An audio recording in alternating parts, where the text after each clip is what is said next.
कोकणच्या कर्ली नदीला मागे सोडत आजोबा आणि नातू परुळे बसस्थानकावर पोहोचले. होडीचा शांत प्रवास संपला. आता सुरू झाला गर्दीचा संघर्षपूर्ण रस्ता. बाळा, ही लाल परी म्हणजे जीवनाचीच ओळख. गर्दी, धक्के, पण तरीही पुढे सरकते. रोजच्या जीवनाच्या धक्क्यांमध्ये लपलेली ही कथा, जिथे त्यागाने जोग वाचलं आणि शांततेने विष गिळलं. हा लाल परीचा प्रवास फक्त कुडाळपर्यंतचा नाही, हा आहे जगाच्या भार वाहण्याचा धडा.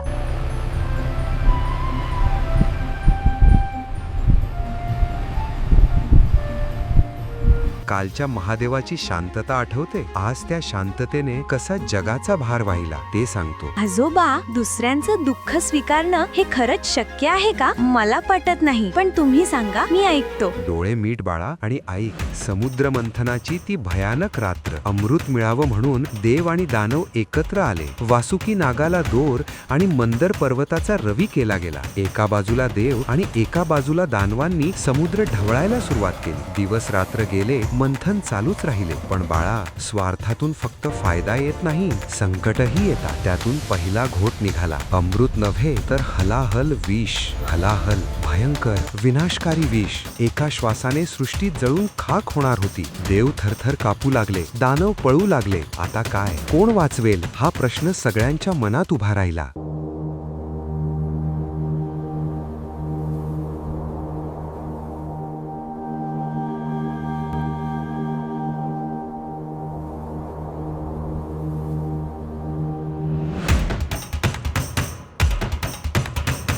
तेव्हा तेथे महादेव प्रकट झाले. कैलासातून, शांत ध्यानातून त्यांनी जगाचं दुःख पाहिलं आणि कोणताही विचार न करता ते विष हातात घेतलं. एका घोटात गिळंकृत केलं. त्या विषाने गळा जळवला, पण ते थांबले नाहीत. विष पोटापर्यंत गेलं नाही, फक्त कंठात राहिलं. मग ते झाले नीलकंठ, निळ्या कंठाचे स्वामी. गळा निळा झाला, पण त्यांनी जगाला जीवनदान दिलं. बाळा, ही कृती म्हणजे त्यागाची पराकाष्ठा, अंतिम प्रेमाची. दुसऱ्याचं दुःख स्वीकारा आणि शांत रहा. आजोबा, आता मला कळलं. दुसऱ्यांचं दुःख घेणं हे सामर्थ्य आहे, त्याग नाही तर प्रेम आहे. ते देव फक्त योगी नाही, तर देवांचे देव, या जगाचे देव आहेत. हर हर महादेव. हर हर महादेव. बाळा, अगदी बरोबर. त्यांच्या या कृतीमुळे ते नीलकंठ झाले आणि जगाचे देव महादेव. गोष्ट सांगता सांगता ती लाल परी कुडाळ डेपोमध्ये येऊन थांबली.